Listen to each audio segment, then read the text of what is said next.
Good morning વિદ્યાર્થી મિત્રો. તો આજે આપણે રાજુનું ખેતર પાઠ વિશે ભણીશું. હું રાજુ છું. મારા પિતા ખેડૂત છે. અમે ગુજરાતના ઈડર તાલુકાના વસાઈ ગામમાં રહીએ છીએ. ઓક્ટોબર મહિનો ચાલી રહ્યો છે. દરેક વર્ષની જેમ મારા પિતાજી ડુંગળીના પાક માટે ખેતર તૈયાર કરી રહ્યા છે. આ સમયે ખેતરમાં ઘણા બધા કામ કરવાના હોય છે. પિતાજીને મદદ કરવા હું પણ ખેતરે જાઉં છું. છેલ્લા થોડાક દિવસોથી પિતા કોદાળી વડે જમીન ખોદી રહ્યા છે, જેથી ખેતર નરમ અને પોચું બને.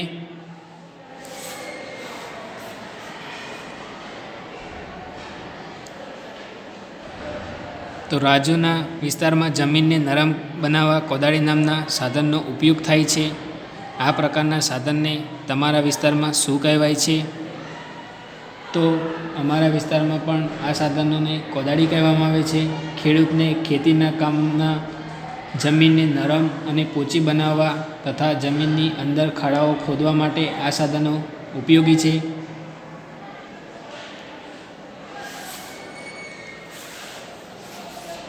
બીજની વાવણી. તો આ વર્ષે પણ મારા પિતાએ ખેતરમાં ડુંગળીના બીજ વાવશે. બળદો હળ ખેંચશે અને પિતાજી હળ પાછળ ચાલીને ચાસમાં બીજ નાખશે. મારે પણ પિતાજીને જેમ કામ કરવું છે, પરંતુ પિતાજી કહે છે કે ચોક્કસ અંતરે પૂરતું પ્રમાણમાં બીજ નાખવા ખૂબ જ જરૂરી છે. આ કામ સરળ નથી. તે કહે છે કે હું એક જ જગ્યાએ ઘણા બધા બીજ નાખી દઈશ, એટલે હું મોટો થાઉં ત્યાં સુધી મારે રાહ જોવી પડશે. ખેતર ખેડવા પ્રાણીઓ સિવાય બીજી કઈ રીતોનો ઉપયોગ થાય છે? તો ખેતર ખેડવા પ્રાણીઓ સિવાય ટ્રેક્ટરનો ઉપયોગ કરવામાં આવે છે. ખેડૂત ટ્રેક્ટર સાથે વિવિધ સાધનો જેવા કે હળ, કરબડી, તરફેણ, ચાવડ, સમાર, પંજેઠી વગેરે જોડી ખેતર ખેડવાનું અને અન્ય બીજા કામ કરે છે. ગરીબ ખેડૂતો ઘણીવાર કોદાળી જેવા સાધનની મદદથી જાતે પણ ખેતર ખેડતા હોય છે.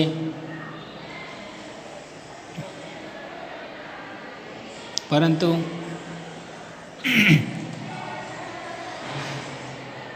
અંકુર દેખાશે કે બીજને વાવ્યાને 20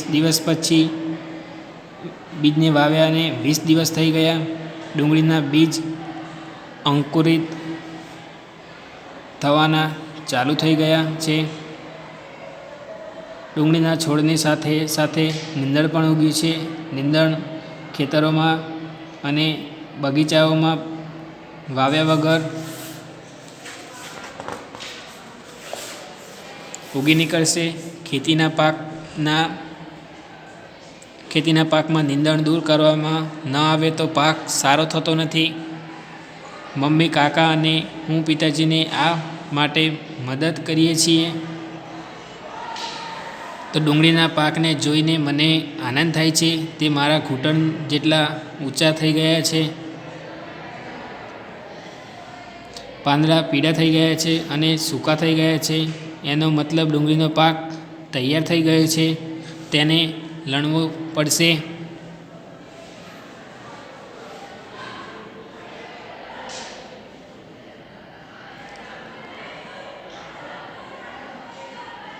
ઘરના દરેકે ડુંગળીના પાકને લણવા મદદ કરવી પડશે.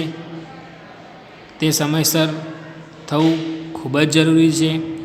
જો અમે વિલંબ કરીશું તો ડુંગળીનો પાક જમીનમાં જ સડી જશે અને અમારી બધી મહેનત નકામી જશે.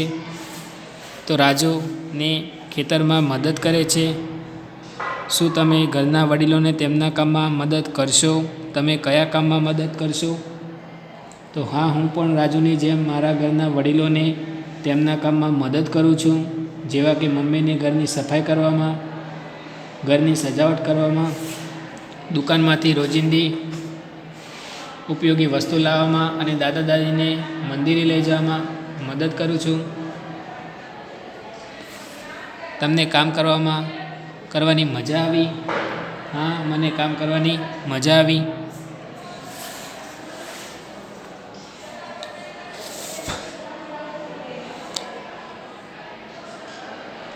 તો ઘરમાં બધા ખુશ છે.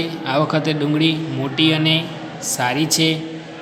મમ્મી અને કાકી ડુંગળીની સુકાયેલી ડાળી કાપવા ઇલ્લીજ એક પ્રકારનું દાંતરડુંનો ઉપયોગ કરે છે. ઇલ્લીજ ખૂબ જ ધારદાર હોય છે અને કાપતી વખતે તમારે આંગળીઓ કપાય નહીં તેનું ધ્યાન રાખવું પડે છે. પિતાજી અને કાકા ડુંગળીના કોથળાઓ ભરે છે. પિતાજી તે ટ્રકમાં ભરી મંડી કે બજારમાં વેચવા લઈ જશે. રાજુએ તેના પિતાને કયા કયા કામમાં મદદ કરી? તો રાજુએ તેના પિતાને ખેતરમાં જમીન પોચી બનાવવામાં, ખેતરમાં નીંદણને દૂર કરવામાં, ડુંગળીના પાકને લણવામાં અને ડુંગળીના કોથળા ભરવામાં. તમારા ઘર નજીક કોઈ ખેતર છે તેમાં શું ગાળવામાં આવ્યું છે? હા, મારા નજીક થોડેક દૂર એક ખેતર છે. તેમાં ઘઉં, બાજરી, કઠોળ તથા શાકભાજી વગેરે પાકો ઉગાડવામાં આવે છે. રાજુના પિતા ડુંગળી ટ્રકમાં ભરી બજાર લઈ જાય છે. જો રસ્તા બરાબર ન હોય તો ફળો અને શાકભાજી એક જગ્યાએથી બીજી જગ્યાએ કેવી રીતે લઈ જવાય છે? જો રસ્તા બરાબર ન હોય તો ફળો અને શાકભાજી ટેમ્પામાં કે લારીમાં કે બળદગાડામાં એક જગ્યાએથી બીજી જગ્યાએ લઈ જવાય છે. ફળો અને શાકભાજી લઈ જવા માટે કેવા પ્રકારના વાહનોનો ઉપયોગ થાય છે? તો ફળો અને શાકભાજીને લઈ જવા માટે ટ્રક, ટ્રેક્ટર, ટેમ્પો, બળદગાડું, ઊંટગાડી, પેન્ડલ રિક્ષા, હાથલારી વગેરે જેવા વાહનોનો ઉપયોગ થાય છે.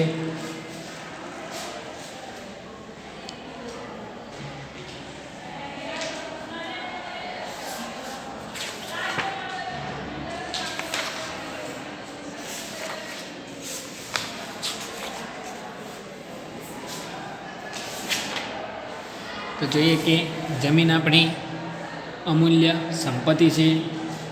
જમીનમાંથી આપણે વિવિધ પ્રકારના પાકનું ઉત્પાદન મેળવીએ છીએ. આ ઉપરાંત બળતણ માટેની વસ્તુઓ, ઉપયોગી ધાતુઓ તથા ખનિજો પણ જમીનમાંથી મળે છે. ખેડૂત પોતાના ખેતરમાં ખૂબ જ મહેનત કરે ત્યારે પાક તૈયાર થાય છે. આ માટે જમીનની ફળદ્રુપતા ટકી રહે અને સારો પાક થાય તેવા વિવિધ પ્રયત્નો કરવામાં આવે છે. ખેડૂતના પાકના સારા ઉત્પાદન માટે ખાતરનો ઉપયોગ કરે છે.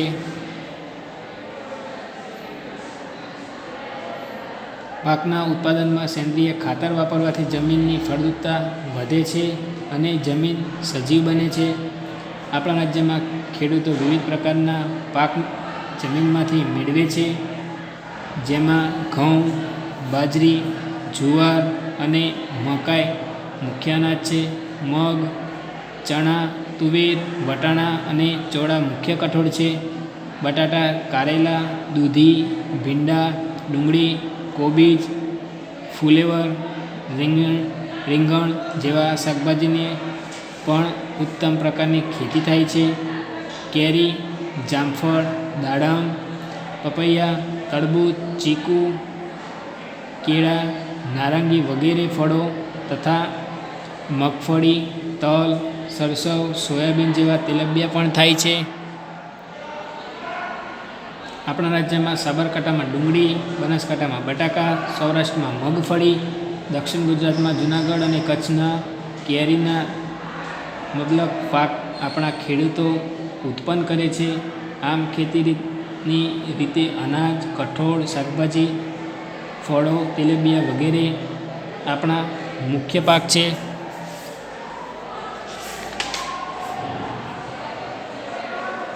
તો આપણે જોઈએ કે પાક માટે કરવામાં આવતા કામ. તો દિવાળી પછી પાક તરીકે ઘઉં વાવવાની શરૂઆત થાય છે. સૌપ્રથમ ખેડૂત હળ કે ટ્રેક્ટર વડે ખેતરને ખેડે છે અને જમીનમાં ચાસ પાડવામાં આવે છે.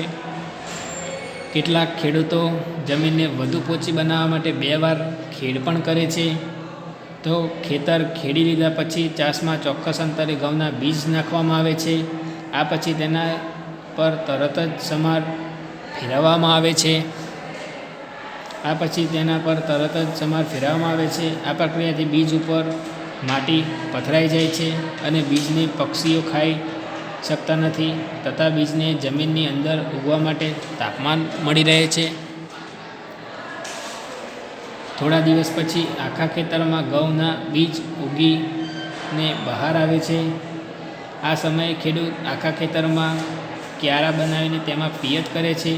દરેક ક્યારામાં પાણી આપવામાં આવે છે, તેને પિયત કહેવાય. ઘઉંને તૈયાર થતાં 4 માસ જેટલો સમય લાગે છે.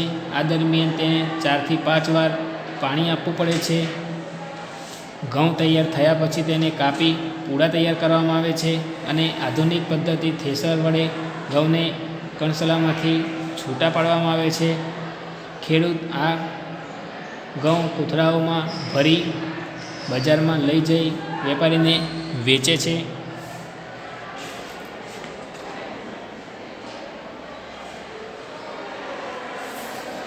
તો જોઈએ કે હું રાજુ છું. મારા પિતા ખેડૂત છે. અમે ગુજરાતના ઈડર તાલુકાના વસાઈ ગામમાં રહીએ છીએ. ઓક્ટોબર મહિનો ચાલી રહ્યો છે. દરેક વર્ષની જેમ મારા પિતાજી ડુંગળીના પાક માટે ખેતર તૈયાર કરી રહ્યા છે. આ સમયે ખેતરમાં ઘણા બધા કામ કરવાના હોય છે. પિતાજીની મદદ કરવા હું પણ ખેતરે જાઉં છું. છેલ્લા થોડા દિવસથી પિતાજી કોદાળી વડે જમીન ખોદી રહ્યા છે, જેથી ખેતર નરમ અને પોચું બને.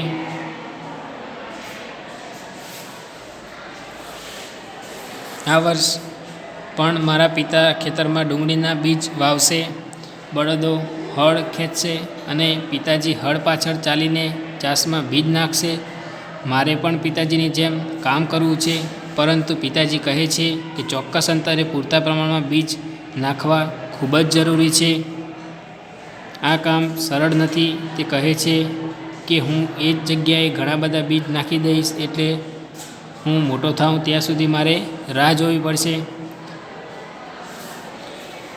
બીજને વાવ્યાને 20 દિવસ થઈ ગયા. ડુંગળીના બીજ અંકુરિત થવાના ચાલુ થઈ ગયા છે.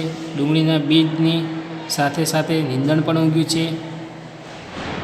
નીંદણ ખેતરોમાં અને બગીચાઓમાં વાવ્યા વગર ઉગી નીકળે છે. ખેતીના પાકમાં નીંદણ દૂર કરવામાં ન આવે તો પાક સારો થતો નથી. મમ્મી, કાકા અને હું પિતાજીને આ માટે મદદ કરીએ છીએ. ડુંગળીના પાકને જોઈને મને આનંદ થાય છે. તે મારા ઘૂંટણ જેટલા ઊંચા થઈ ગયા છે.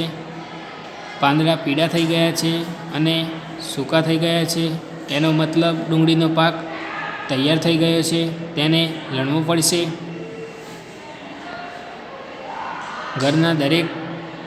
ઘરના દરેકે ડુંગળીના પાકને લણવા મદદ કરવી પડશે. તે સમયસર થવું ખૂબ જ જરૂરી છે. જો અમે વિલંબ કરશું તો ડુંગળીનો પાક જમીનમાં જ સડી જશે અને અમારી બધી મહેનત નકામી જશે. ઘરમાં બધા ખુશ છે. આ વખતે ડુંગળી મોટી અને સારી છે.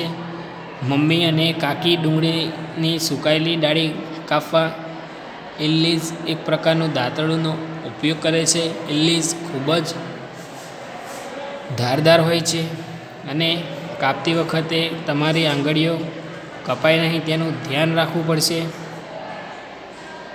પિતાજી અને કાકા ડુંગળીના કોથળાઓ ભરે છે. પિતાજી તે ટ્રકમાં ભરી મંડી કે બજારમાં વેચવા લઈ જશે.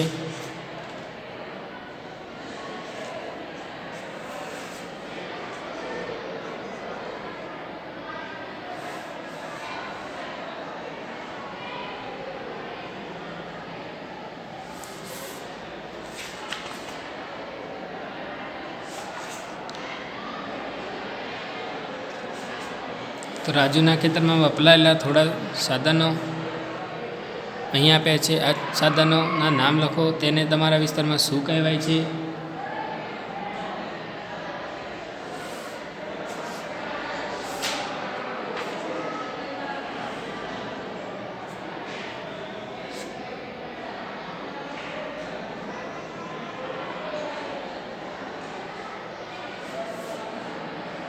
તો નાનું હળ છે, એક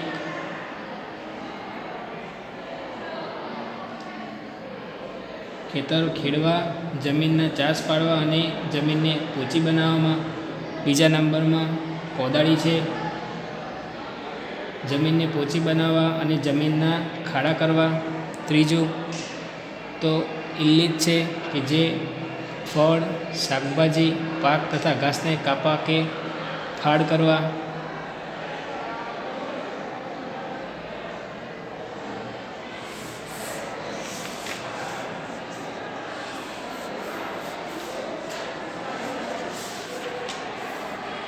કે જોઈએ કે આપણા રાજ્યમાં ખેડૂતો વિવિધ પ્રકારના પાક જમીનમાંથી મેળવે છે.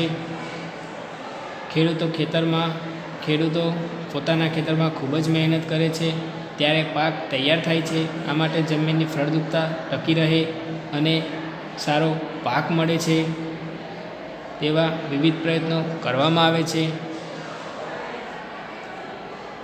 કે આપણા રાજ્યમાં ખેડૂતો વિવિધ પ્રકારના પાક જમીનમાંથી મેળવે છે, જેમાં કે ઘઉં, બાજરી, જુવાર અને મકાઈ મુખ્ય અનાજ છે. મગ, ચણા, તુવર, વટાણા અને ચોળા મુખ્ય કઠોળ છે. બટાટા, કારેલા, દૂધી, ભીંડા, ડુંગળી, કોબીજ, ફુલેવર, રીંગણ જેવા શાકભાજીની પણ ઉત્તમ પ્રકારની ખેતી થાય છે.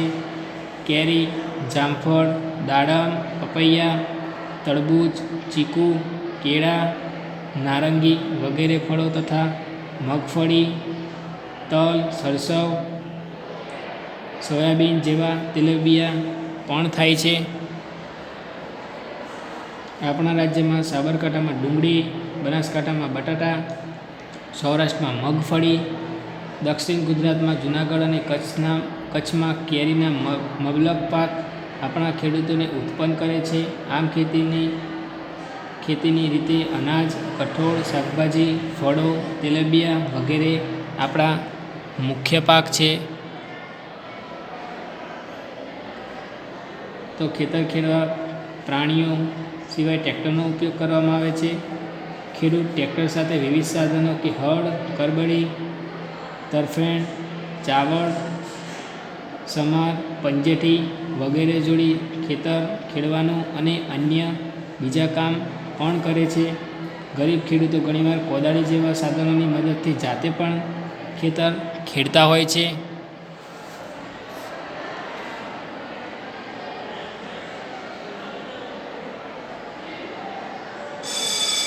ખેડૂતો ખેતીના કામમાં જમીન નરમ અને પોચી બનાવવા તથા જમીનની અંદર ખાડા ખોદવા માટે કોદાળીનો ઉપયોગ કરે છે.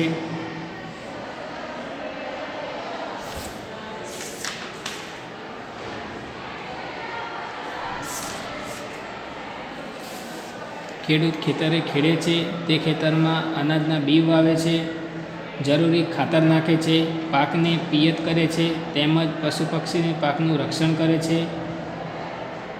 પાક તૈયાર થાય ત્યારે તે પાકની કાપણી કરે છે. તે પાકના ડૂંડામાંથી અનાજના દાણા છૂટા પડે છે. તે આખા વર્ષના ખપ પૂરતું અનાજ ઘરના કોઠારોમાં ભરીને બાકીનું અનાજ મંડી બજારમાં લઈ જાય છે અને તેને વેચે છે. ખેતીની જમીનની ફળદ્રુપતા વધારવા કે સુધારવા જમીનમાં જે પોષક તત્વો ઉમેરવામાં આવે છે તેને ખાતર તરીકે ઓળખવામાં આવે છે.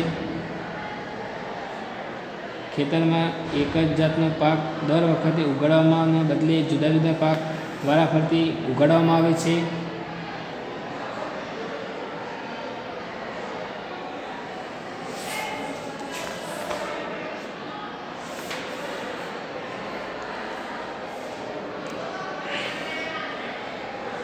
આથી ઇલ્લીચ એક પ્રકારનું દાંતરડું છે. ઇલ્લીચ ખૂબ જ ધારદાર હોય છે. તેને કાપતી વખતે આંગળીઓ કપાઈ ના જાય તેનું ધ્યાન રાખવું પડે છે